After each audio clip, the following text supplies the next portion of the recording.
Vous écoutez Le Divan Mauve. Mon nom est Mélanie Dayavati-Fauché.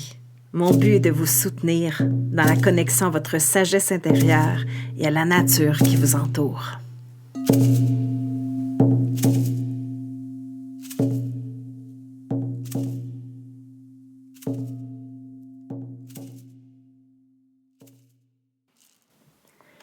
Dans cet épisode, je vous parle de l'ancrage par les sens, de l'importance de revenir dans le moment présent et du pouvoir de l'émerveillement dans la contemplation.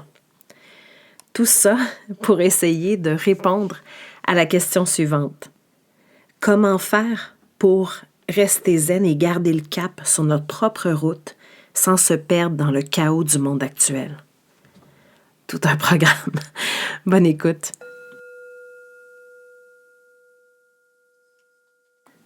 Namasté tout le monde. Je suis vraiment contente d'avoir trouvé à nouveau l'espace-temps pour m'asseoir devant mon micro, pour vous parler, pour partager avec vous mes inspirations, mes petites bribes de sagesse, toujours dans le but que vous sentiez plus en connexion avec vos valeurs et avec le monde qui vous entoure. Je veux commencer par vous remercier. Mon podcast, la visibilité du podcast du Divan Mauve grandit toujours tranquillement à un rythme qui me convient vraiment bien puis qui me fait plaisir. C'est comme un rythme de tortue. Puis cette année 2026, c'est le premier épisode que je fais en 2026. L'animal de la tortue me parle beaucoup. C'est-à-dire, elle fait sa route. Elle vit longtemps. Elle continue tranquillement, puis elle suit son chemin. Donc, je voulais vous remercier parce que j'ai découvert que c'est pas juste des gens au Canada qui m'écoutent. J'ai vu le récapitulatif de l'année 2025, puis j'ai des gens, je vous salue, j'ai des gens de la France qui écoutent, de la Suisse, du Brésil, je sais pas comment c'est possible, mais bonjour, et du Maroc, en plus évidemment du Canada. Alors, ça me touche tellement de savoir que on est une communauté francophone, puis que je peux vous rejoindre dans votre maison de cette façon-là, vraiment spéciale qu'on a maintenant, qui nous permet de parler à des gens où je suis même pas allée, dans des endroits où je suis même pas allée. Donc, si vous faites partie d'un de ces pays, écrivez-moi, laissez-moi un message sur cet épisode juste pour me dire un coucou, d'où vous m'écoutez. Ça va vraiment m'inspirer à continuer. Puis ça m'inspire déjà. Donc, merci pour votre écoute. Puis merci de partager dans vos réseaux ou de collaborer à mes sujets d'épisodes en me laissant des messages, en me disant qu'est-ce qui vous a touché, en me disant qu'est-ce qui vous a inspiré. Ça me fait toujours plaisir, puis je vais toujours vous lire. Des fois, c'est avec un petit peu de temps entre chacune de mes réponses, parce que la vie va quand même vite, même si j'essaie de plus être une tortue pour prendre le temps. Donc, je reviens à mon sujet. Je me suis beaucoup questionnée sur de quoi j'allais vous parler en ce début d'année 2026. Oui, vous me direz, dans toutes les époques, il y a eu du chaos. C'est vrai, il faut se rappeler, si on regarde selon l'histoire, selon l'anthropologie, il y a eu du chaos partout sur la Terre, dans plein d'époques. Sauf que en ce moment, on est en train de vivre ce chaos, de vivre parmi le chaos actuel. Mais je vais pas parler de politique, ok? C'est pas ça le sujet de mon podcast. Mais mon sujet du podcast principal, c'est le bien-être par l'autorégulation, l'autocapacité de réfléchir, de se positionner, de choisir quelles actions on fait, quelles pensées on a, quelles paroles on utilise, pour toujours dans le but de vivre mieux, puis d'être meilleur pour les autres autour de nous aussi. Je pense que vous vous en êtes rendu compte que c'est pas mal ça ma vision. Sauf que j'ai pas la tête dans le sable. Puis, par cet épisode-là, je ne vous dis pas d'avoir la tête dans le sable. C'est pas ça mon but du tout. On le sait qu'au niveau géopolitique, au niveau de la situation des femmes, des enfants, des personnes minoritaires, des personnes qui ont des différences, il y a eu beaucoup de recul ces derniers temps. Puis moi, ça m'effraie. Puis je me dis, si une personne comme moi, je veux dire, qui est consciente, puis qui médite à tous les jours, puis qui essaie de prendre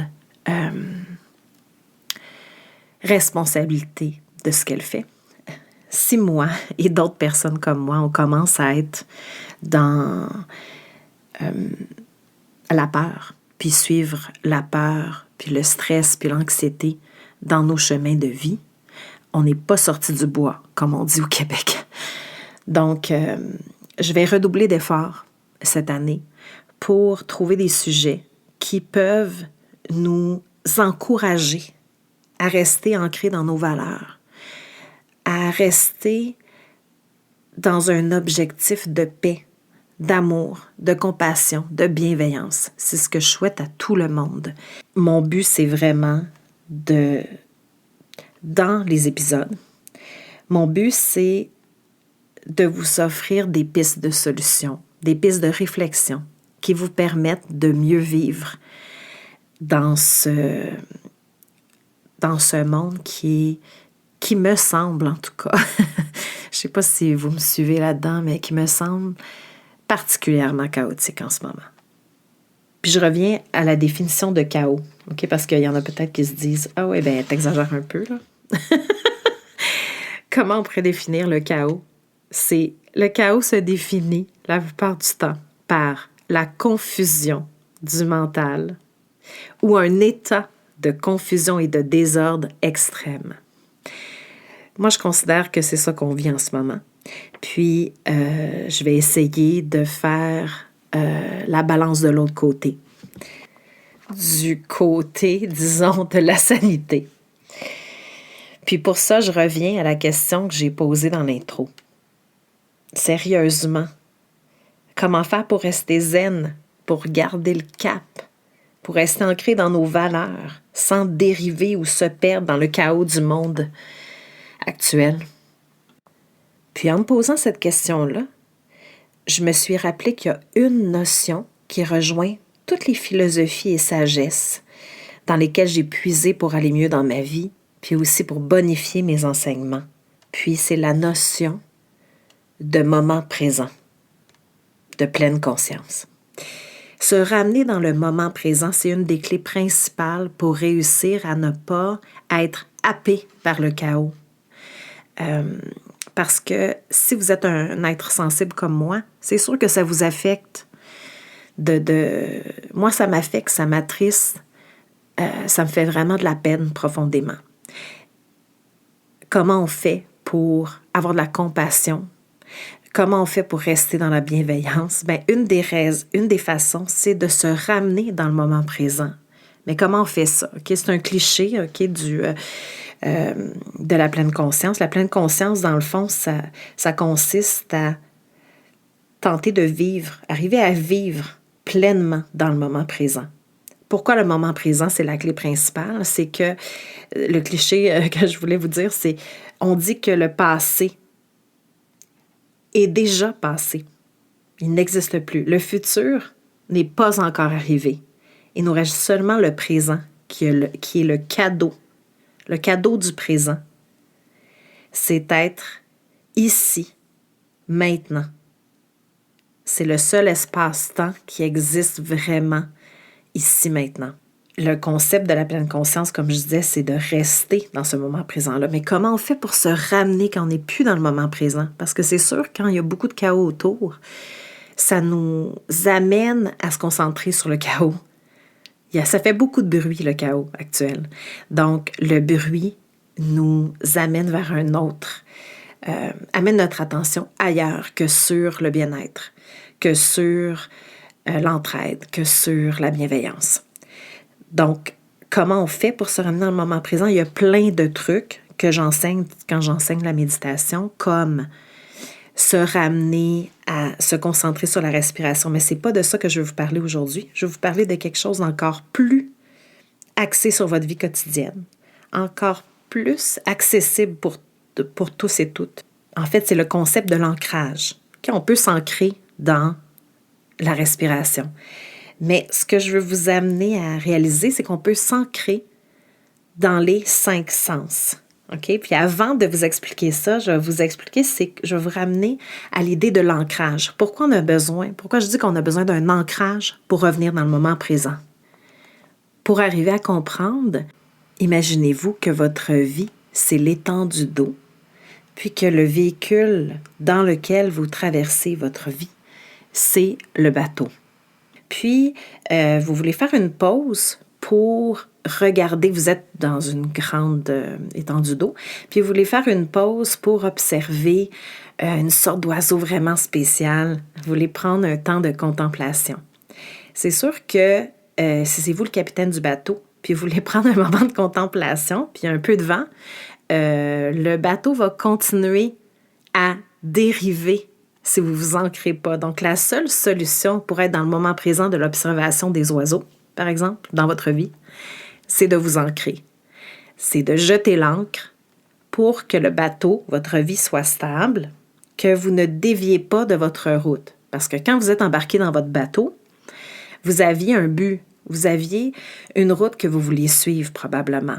Ou vous êtes sur votre route, puis vous découvrez tranquillement par où vous voulez passer, mais vous jetez un œil sur la route, n'est-ce pas? Parce que la route sur l'eau ou la route sur la terre, c'est intéressant de bien garder les yeux dessus pour voir est-ce que je m'en vais dans la bonne direction? Est-ce que je m'en vais tout droit vers un autre bateau?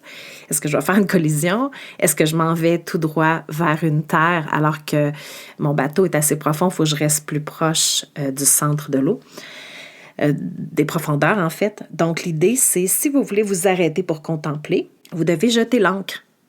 Donc c'est l'idée d'ancrer, vous ancrer, utiliser quelque chose pour vous ancrer.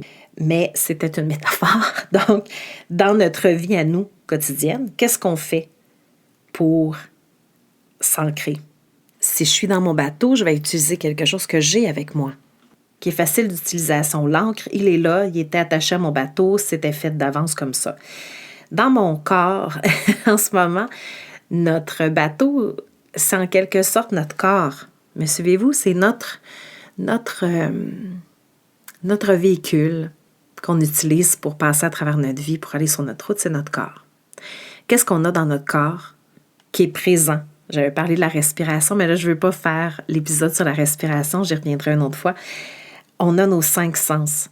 Les 5 sens qui sont reliés à notre corps physique peuvent nous permettre soit de dériver, soit d'être un ancrage sur notre route pour garder le cap sur notre route. Pour vous expliquer ça, je vais revenir aux 5 sens qu'on a. On a la vue, l'ouïe, l'odorat, le goût, le toucher. Il y en a parmi vous qui allez me dire il y a plus que 5 sens maintenant, c'est prouvé scientifiquement. Oui, mais là, je ne vais pas m'en aller là-dedans, comme dans le sens de la proprioception. Je vais vraiment rester très, très proche de notre réalité la plus acceptée partout. On a 5 sens. Tout le monde est d'accord avec ça? On part avec ça. La vue. La question à se poser, OK? Pour savoir si on l'utilise comme un ancrage, la vue, ou si on l'utilise comme une dérive, OK? C'est qu'est-ce que je passe mon temps à regarder? Sur quoi je pose mon regard? Puis, si jamais quelqu'un parmi vous n'a plus de vision ou n'a jamais eu accès à la vue, si vous êtes aveugle, par exemple, qu'est-ce que vous imaginez dans votre tête? Quelle est votre vision? On peut tous imaginer des choses ou regarder des choses. Sur quoi vous portez votre regard, soit extérieur ou soit intérieur? C'est important parce que ce qu'on regarde va déterminer comment on va se sentir. Comment on va pouvoir passer à travers notre journée. Je vous donne un exemple. Je suis une personne, nous on n'a même pas la télé à la maison, mais je sais que beaucoup d'entre vous ont la télé probablement. Si vous passez vos soirées, par exemple, à regarder les nouvelles sensationnalistes, vous allez voir beaucoup d'horreur, puis c'est ça qui va nourrir votre intérieur, nourrir votre vision. Qu'est-ce que vous décidez d'observer le plus souvent? Comme je disais au début, je ne vous dis pas de mettre la tête dans le sable, mais je vous nous propose à tous de prendre un moment pour observer. Dans une semaine, mettons, combien d'heures je passe à regarder des atrocités versus combien d'heures je passe à regarder quelque chose qui me fait du bien. C'est mon fils, Olivier, mon bébé, qui est rendu à 17 ans, il est déjà au cégep, mon 3e enfant. C'est lui qui m'a convaincue, dans le fond, la petite étincelle qui manquait pour que je décide de faire l'épisode là-dessus. C'est qu'il me dit, je parlais du chaos, puis j'étais triste, puis je pleurais beaucoup, puis je me disais, qu'est-ce que je peux faire, moi, là-dedans, comme différence? Puis il me disait, moi, je me ramène sur ce qui est petit, sur des petites choses simples. Puis là, j'ai pensé tout de suite, c'est de ça que je voulais parler, les sens, justement. Mais lui, il me parlait de, par exemple, maman, quand je regarde le soir, je vais regarder le coucher de soleil. Il doit faire beaucoup de route pour revenir du cégep avec son père, puis, parce que sinon, je vais devenir fou dans le trafic, là. C'est un peu ça l'idée. C'est que dans le trafic, en revenant, ils ont le choix. Soit s'exaspérer de voir le trafic, la réalité de plein de monde qui sont en voiture, une seule personne dans une voiture. La réalité on n'a pas de moyens de transport dans notre région autre que la voiture pour se rendre du cégep à chez nous dans une petite campagne. Donc, au cégep de la grande ville jusqu'à la petite campagne. Donc, ils n'ont pas le choix de faire ce trajet-là pour le moment. On n'a pas de train non plus. Donc, sur quoi ils se concentrent? C'est que se concentre sur tout le monde qui klaxonne, tout le monde qui n'est pas de bonne humeur sur la route. C'est sur ça qu'ils posent le regard. C'est sûr qu'ils vont arriver à la maison en étant en état de stress intense. Peut-être qu'ils vont être quand même stressés s'ils ont 1 heure de route à faire, mais si pendant la route, ils observent, ils gardent le cap sur la route, bien sûr, mais ils portent leur attention visuelle sur le coucher de soleil, le matin sur le lever de soleil, la chance qu'ils ont de voir, ça peut les apaiser. Donc, c'est ça que mon fils me rappelait, puis me confirmait. Il me confirmait en même temps, sans le savoir, que j'allais choisir ce sujet-là. Donc, on peut passer, rappelez-vous, c'est quand la dernière fois que vous avez observé le coucher ou le lever de soleil avec conscience, avec attention. Pensez à ça. Combien de fois on peut passer à côté d'une beauté qui pourrait nous ramener dans la beauté du monde, dans notre bien-être intérieur? Ça a l'air complètement, peut-être que ça vous paraît comme trop simpliste, mais c'est vraiment dans les choses simples.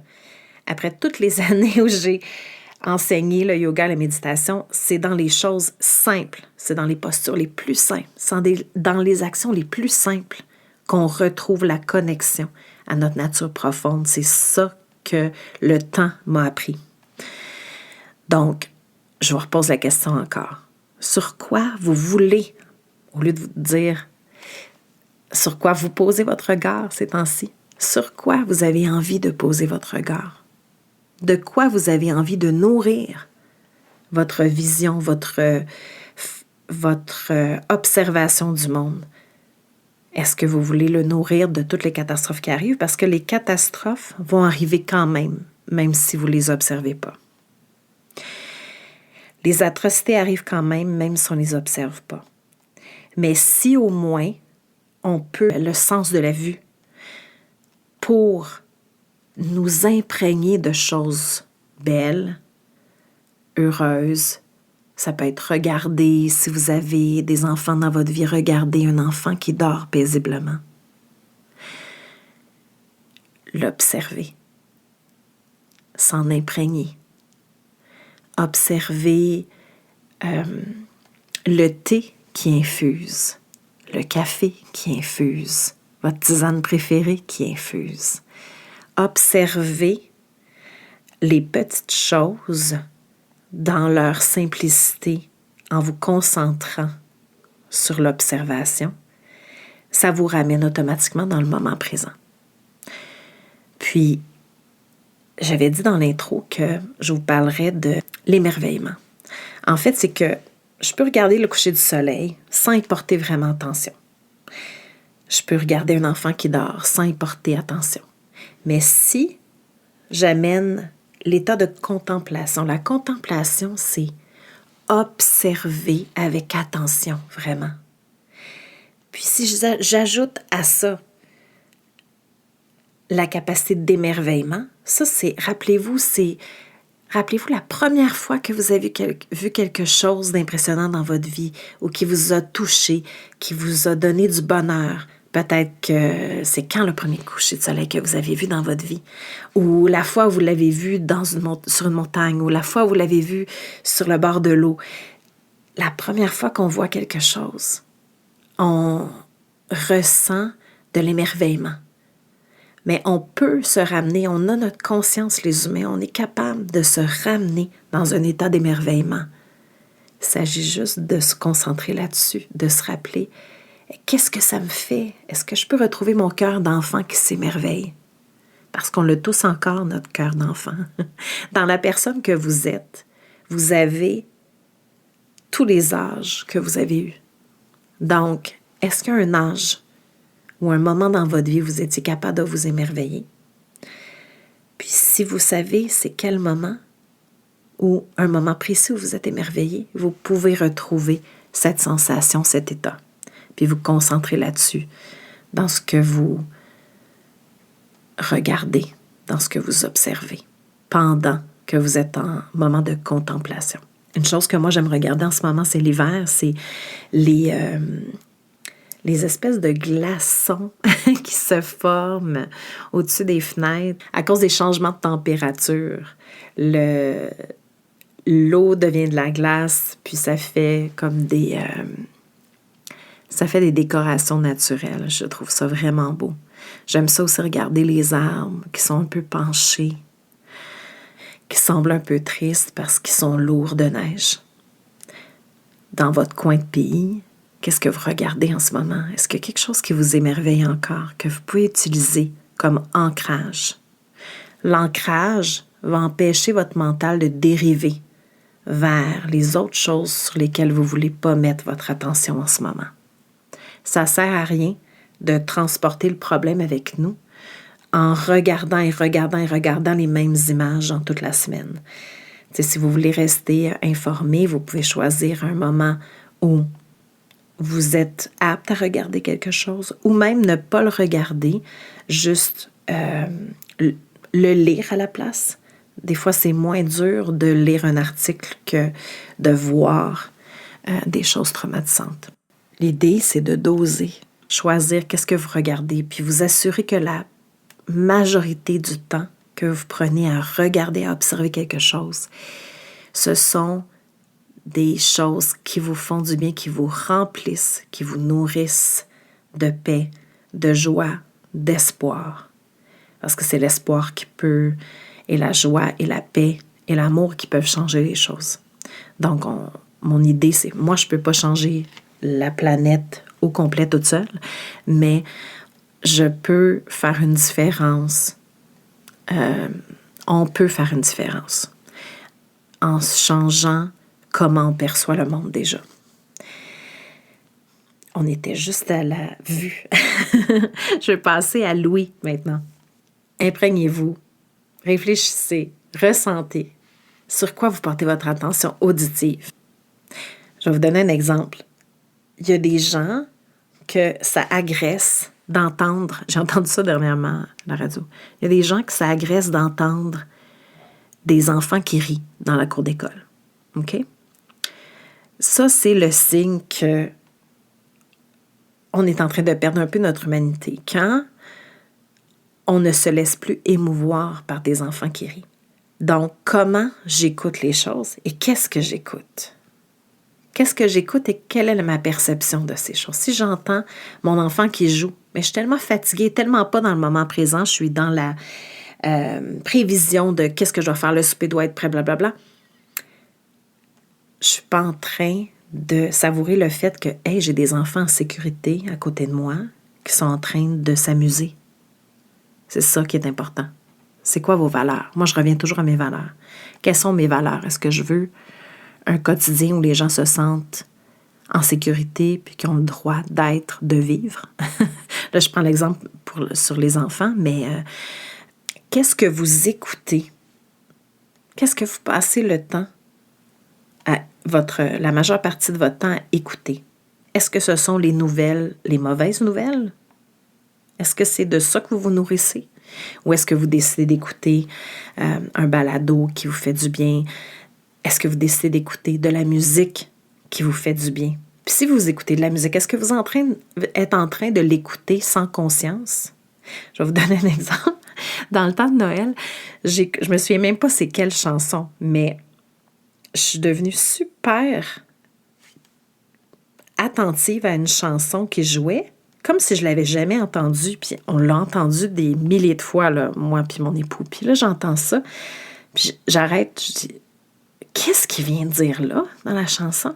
On est vraiment en train d'écouter ça. Puis c'était quelque chose de très, très rabaissant pour les femmes. Puis je m'étais jamais rendu compte. Des fois, on écoute des choses, on se nourrit de discours sans même le savoir parce qu'on n'en a pas pris conscience. J'ai flushé cette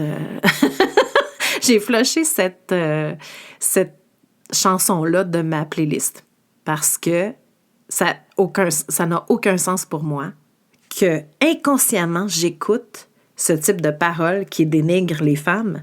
Hey, wow! Donc, tu sais, on peut pas être parfait, mais plus on devient conscient, plus on est dans le moment présent, plus on se rend compte de ce qu'on écoute. Qu'est-ce que vous avez décidé d'absorber par l'ouïe? Parfois, ce sont des choses qu'on se répète nous-mêmes. On se répète des choses dans notre tête. Ce sont des pensées qui reviennent. Est-ce qu'on est en train de se dénigrer dans notre tête? Est-ce qu'on est en train de dénigrer l'autre dans notre tête? Est-ce qu'on nourrit le sens de l'ouïe par des choses qui sont bénéfiques pour nous ou qui nous font du tort, qui sont bénéfiques pour les gens ou qui leur font du tort? Pensez à qu'est-ce que vous pourriez écouter, sur quoi vous pourriez amener votre attention auditive pour être dans un état plus paisible. Parce que si vous êtes dans un état plus paisible, vous allez être rassurant pour les autres autour. Vous allez influencer l'état des autres autour. Puis du côté inverse, quelles paroles j'utilise? Parce que je suis le son et les paroles que les autres entendent. Est-ce que mes paroles peuvent être un ancrage à la place d'une dérive pour l'autre? Est-ce que vous choisissez d'être un ancrage pour l'ouïe des autres? Et est-ce que vous décidez de porter votre attention auditive sur des choses qui vont vous ancrer dans le moment présent? Des paroles, des musiques, des balados, des livres qui vont vous ancrer dans le moment présent, puis qui vont vous ramener en connexion avec vos valeurs et votre nature profonde. C'est ce que je nous souhaite, en tout cas. La vue et l'ouïe, là, c'est ceux qu'on utilise le plus concrètement, sans même en prendre conscience à tous les jours. Mais il y a aussi l'odorat. L'odorat, comment l'odorat peut être un ancrage? Vous allez me dire, c'est que le cerveau a des mémoires olfactives. Si je veux me ramener dans le voyage le plus beau que j'ai fait avec mon amoureux avant qu'on ait des enfants au Pérou, le plus merveilleux et le plus challengeant aussi, ben j'ai juste à couper une lime. Je devrais dire un citron vert. Quand je coupe un citron vert et que je le presse, ça me ramène automatiquement dans des beaux moments qu'on a eus au Pérou. C'est tellement sécurisant, ça me ramène dans de la joie profonde, ça me ramène dans la connexion avec mon époux. Puis c'est juste l'odeur d'un citron vert. Donc, je suis sûre que vous pouvez vous rappeler de certaines odeurs. Il y a des odeurs qui peuvent être traumatiques. On va sentir une odeur, on ne sait pas pourquoi on ne se sent pas bien. Parfois, c'est un souvenir traumatique qu'on a d'un événement, d'un moment. Mais si on peut avoir ce type de rappel par notre cerveau, par nos sens, on peut aussi avoir des souvenirs très positifs. Quel est le repas que quelqu'un de proche de vous qui vous aimait faisait quand vous étiez plus jeune? Ou même, ça peut être dernièrement, quelqu'un vous a fait un repas avec amour, puis refaites ce repas. Si vous êtes dans un état de stress, d'anxiété, vous pouvez vous ramener dans un état de calme, de paix, de joie, juste avec une odeur. Je sais, ça paraît super simpliste, mais pas besoin là, d'utiliser un diffuseur avec des huiles essentielles. Parfois, c'est juste de mettre quelques aromates dans un chaudron d'eau, sur le poêle ou sur le feu, puis laisser les odeurs se dégager pour vous ramener dans un état de bien-être. C'est encore mon bébé Olivier, mais mon grand bébé.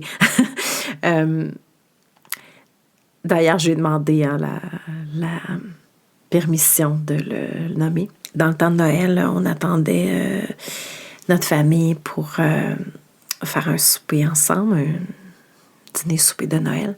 Puis, il a pensé mettre des aromates, je pense, si je me souviens bien, qu'il a mis de la cannelle puis de l'orange dans un chaudron.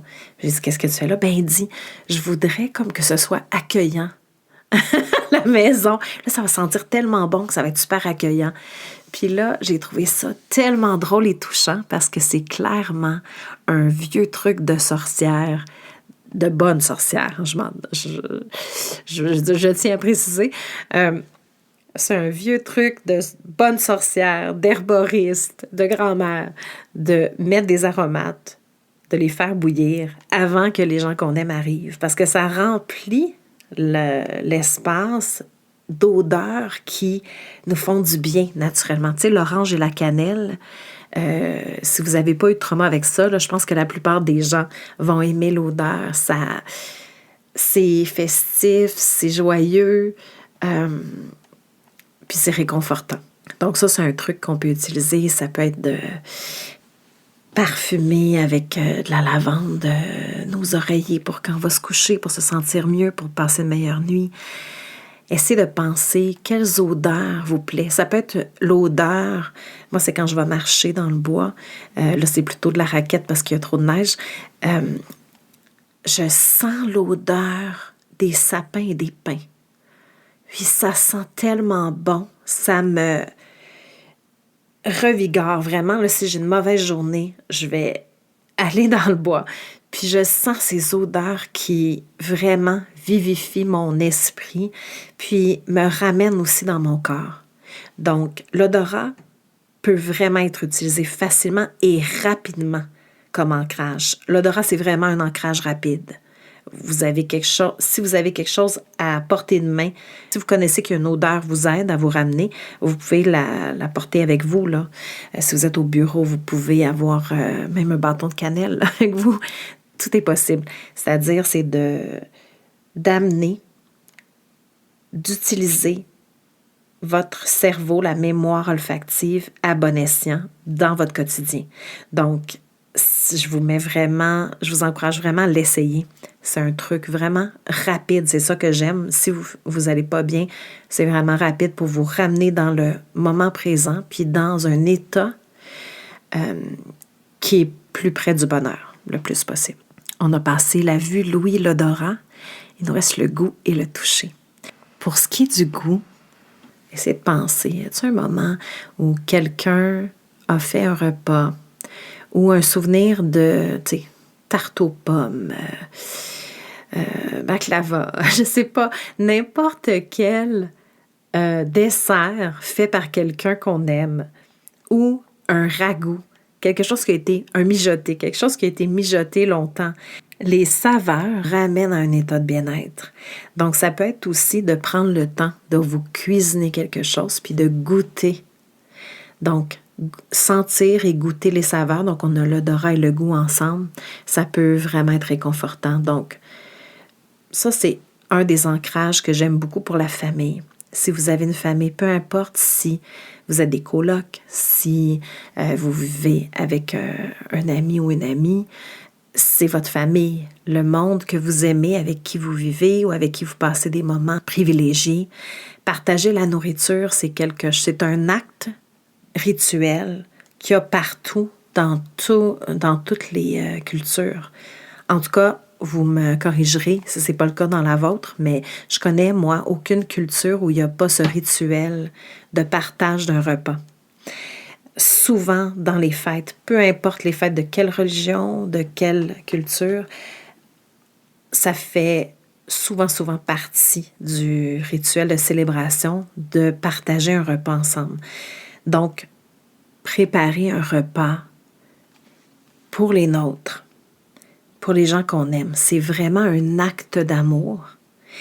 Puis, le partager ensemble, le manger ensemble, le goûter ensemble, c'est comme se réunir tous les êtres autour de nous dans une même vibration, en quelque sorte.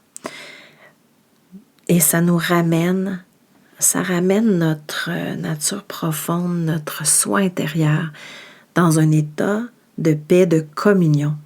C'est vraiment la communion, la communauté qui fait une communauté bienveillante, qui fait qu'on a espoir, qu'on a confiance que le monde peut changer de façon... peut changer vers l'amour au lieu de s'engouffrer dans le chaos. J'ai parlé du goût. Le toucher, ça reste quelque chose qui n'est pas assez utilisé. Dans ma vie professionnelle, au début, j'ai vraiment été surprise de cette situation-là, mais au fil des ans, j'ai compris que c'était pas rare. Il y a beaucoup de gens que j'ai rencontrés qui ne s'étaient jamais fait toucher de leur vie de façon bienveillante. Si jamais c'est votre cas, je veux juste vous dire que je suis vraiment désolée que vous ayez vécu dans un monde, là, en étant petit, où le toucher ne faisait pas partie du parentage ou ne faisait pas partie du langage bienveillant. Je considère vraiment qu'on a besoin du toucher séparé de la sexualité. Vous comprenez ce que je veux dire? C'est vraiment important dans le développement de l'enfance, mais dans le développement adulte. Ça peut être guéri, ça, si on réussit à avoir du toucher bienveillant. Voici ma définition personnelle du toucher bienveillant. C'est un toucher qu'on reçoit, puis qui nous fait sentir en sécurité. C'est un toucher qu'on reçoit, qui nous fait, qui nous permet de s'apaiser, de se sentir réconforté, de se sentir aimé tel qu'on est. Si vous avez des enfants, ça peut être les flatter dans les cheveux avant qu'ils s'endorment. Ça peut être mettre la main sur l'épaule d'un ami qui vit quelque chose de difficile juste pour lui dire qu'on est là. Ça peut être donner un câlin à quelqu'un qu'on aime. Prendre le temps de le prendre dans ses bras, puis de prendre quelques respirations avec cette personne. C'est une façon de dire à l'autre qu'on l'aime et qu'on l'accueille tel qu'il est. j'ai remarqué quelque chose chez beaucoup de familles au Québec, en tout cas, quelque chose qui m'attriste beaucoup.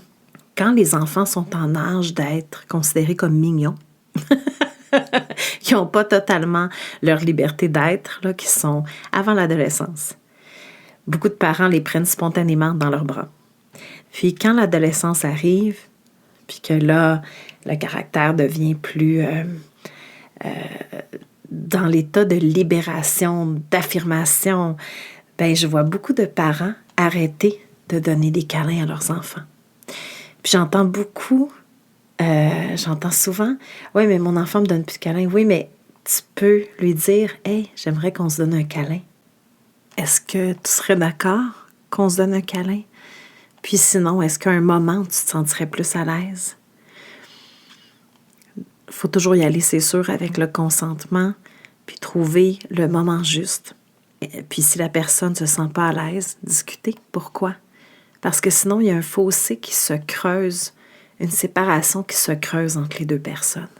Ça peut être la même chose aussi dans un couple.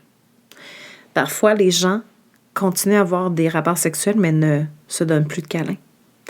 Alors que le câlin, c'est une façon de se connecter à l'autre, de se remettre sur la même longueur d'onde. Pensez à vous-même.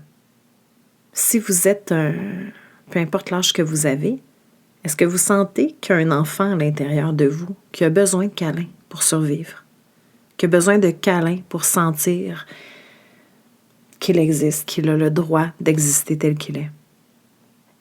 Je pensais pas aller aussi profondément avec le toucher. Mais c'est ça, penser à quel type de toucher on peut avoir qui fait du bien. Parfois, c'est seulement prendre la main de la personne qu'on aime. Parfois, c'est seulement flatter le dos. Parfois, ça va être de serrer la main.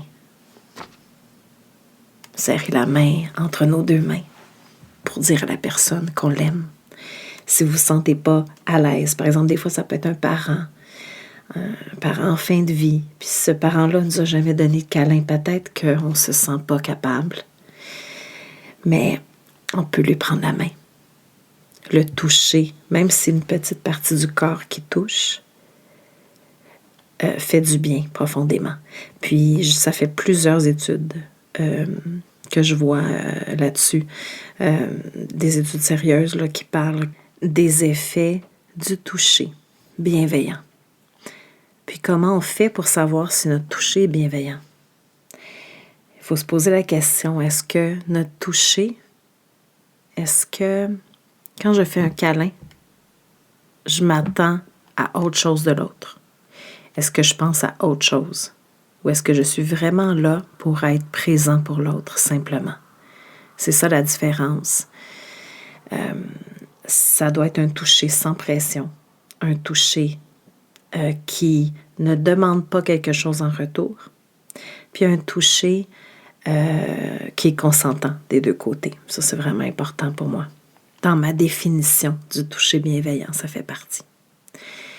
Puis aussi, je veux vous rappeler que flatter un animal aussi, ça peut amener beaucoup de réconfort. Un chien, un chat, ou même un autre type d'être vivant comme un arbre, une feuille d'arbre. Chez moi, dans mon jardin, c'est vraiment étrange, vous allez me dire, mais j'ai découvert que les abeilles, puis les thons, les bourdons en fait, je me trompe de nom, aiment se faire flatter comme les chats. Sérieusement. Puis ça m'a fascinée complètement. Ça m'a tellement aidé à me reconnecter à la nature puis à mon jardin. Donc, tout ce qui est vivant et qui n'est pas dangereux pour nous. Si vous êtes allergique aux abeilles, flattez pas une abeille. Ça peut nous amener un certain réconfort. Puis je peux même aller jusqu'à parler de certains objets ou actions qu'on fait en touchant quelque chose, comme mettons faire la vaisselle. Moi, j'aime pas ça particulièrement, mais il y a des gens qui aiment faire la vaisselle, mais c'est parce que c'est leur méditation. Ils se concentrent sur l'eau, la texture du savon, la chaleur ou le froid de l'eau. Donc, toute action qui nous permet de toucher la matière peut nous aider à nous ramener dans le moment présent. Pour moi, c'est faire le pain, toucher à la pâte. Ça empêche mon mental de dériver dans le chaos. En terminant, je veux vous rappeler que si vous décidez de vous ramener dans le moment présent grâce à l'ancrage d'un de vos 5 sens, vous prenez soin d'utiliser vos sens pour ce qui est bénéfique pour vous. C'est comme si vous nourrissiez votre conscience, votre nature profonde, votre âme, si vous voulez, avec les bons nutriments. Vous allez devenir une personne meilleure pour les autres et pour vous-même. Puis vous allez pouvoir vous concentrer, vous ramener sur votre route, sur garder le cap sur votre route.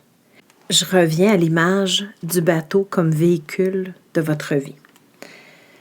Vous êtes dans votre bateau qui est votre véhicule pour passer à travers la vie, pour naviguer la vie qui est le cours d'eau. Puis, vous êtes toute une équipe dans le bateau. Il y a la partie qui représente votre nature profonde qui devrait être le capitaine. Peu importe comment vous la nommez, que vous la nommiez la conscience, selon vos croyances, la conscience, le soi profond, l'âme, la nature profonde. Okay? Moi, j'utilise souvent le terme nature profonde. La partie divine en vous, qui est sage, c'est elle que vous mettez aux commandes. C'est elle que vous devriez mettre aux commandes. Si vous voulez vous rendre à destination, ou du moins que la route se passe le mieux possible. Mais vous êtes toute une équipe.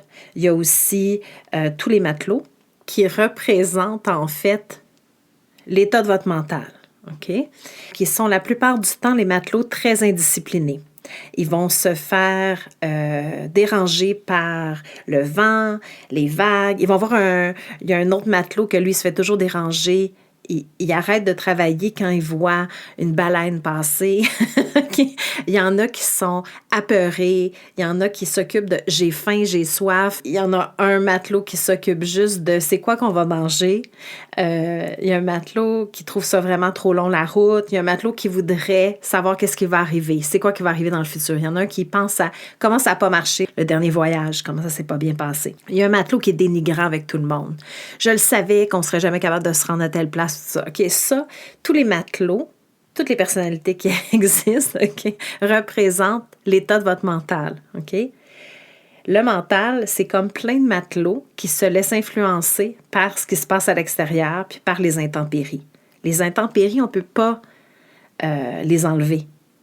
Ça se peut qu'on rencontre un autre bateau, une roche, une tempête, du gros vent qui nous fait ralentir sur notre route, des imprévus, quoi. OK? Il va toujours y en avoir des imprévus. L'idéal, si vous ne voulez pas dériver à cause des imprévus, comme à cause en ce moment du chaos existant autour, si vous ne voulez pas que votre mental prenne la roue du bateau et vous guide vers une route, la route du désespoir, par exemple, de la peur, de la tristesse, bien, vous devez vous assurer que c'est votre conscience que vous mettez aux commandes. Donc, si j'essaie de conclure en répondant à la question du début, comment faire pour rester zen et garder le cap sur notre propre route sans se perdre dans le chaos du monde actuel? L'idée, c'est de ne pas se laisser influencer par les matelots qui s'agitent, notre mental, et de laisser la roue à notre conscience. Puis de se ramener au moment présent par les ancrages de nos 5 sens. Tout ça en se concentrant sur la contemplation, dans l'émerveillement. J'aimerais vraiment être un petit oiseau qui vous regardent par la fenêtre pour savoir comment vous avez réagi aux différents moments de l'épisode. J'aimerais savoir qu'est-ce qui vous a touché, qu'est-ce qui vous a surpris, qu'est-ce qui résonne avec vous. Donc, gênez-vous pas de me laisser des commentaires sous le podcast. Vous pouvez aussi partager sur vos réseaux si vous avez aimé l'épisode parce que c'est ma façon principale de faire connaître le balado. Vous pouvez vous abonner à ma chaîne YouTube ou au Divan Mauve. Puis, tous les liens se trouvent dans les notes de podcast. Je vous dis à très bientôt. Merci pour votre écoute. Om Shanti. Prenez soin de vous.